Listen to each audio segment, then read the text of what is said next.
news today for survivors from last week's devastating floods in Texas as the death toll there grows. The National Weather Service now under scrutiny for the warnings it issued ahead of the deadly floods in central Texas. Despite local offices being fully staffed and issuing flood alerts 3 hours before they started, there was an unthinkable loss of life from this extreme flash flooding.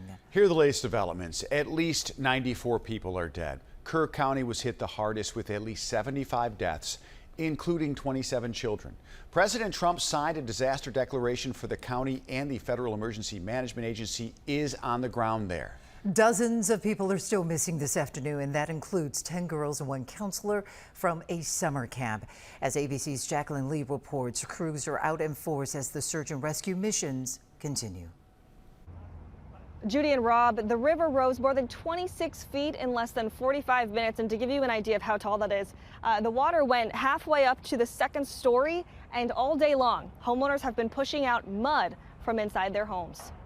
New video shows the dramatic rescue of a man in Kerrville, Texas. This RV surrounded by floodwaters. The Coast Guard coming in by helicopter and lifting him to safety. ABC's Maria Villarreal embedded with the Coast Guard as they search through the dense forest. We got a FLIR camera on the front of the aircraft. It is a very good camera that we have, and it's also an infrared camera, so we can find heat signatures, things like that. Crews out in force searching for survivors, with roads transformed into rivers after extreme flash flooding over the weekend. More than 400 first responders from 20 different agencies helping rescue nearly 1,000 people since Friday. Dozens still missing.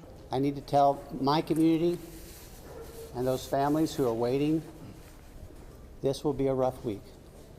Primary search continues, and we remain hopeful. This woman found clinging to a tree with floodwaters rushing below. Waters rising 26 feet in less than an hour over the weekend. Officials say many were asleep. The Guadalupe River overflowing, tearing through nearby Camp Mystic, where 750 girls were spending the holiday weekend. Some still reported missing, including 10-year-old camper Greta Toronzo from Houston. Among the dead, recent high school graduate and camp counselor Chloe Childress. Her family saying she lived a beautiful life of joy and faith, adding she was looking forward to dedicating her summer days to loving and mentoring young girls at Camp Mystic. Campers Sarah Marsh and Janie Hunt, just 8 and 9 years old, also killed. For families to let go of their loved ones and not knowing they won't see them again, that's very devastation. Just go hug your kids, because I got to tell you, I hugged my girls with tears in my eyes, because every one of us who's a parent, there but for the grace of God go I.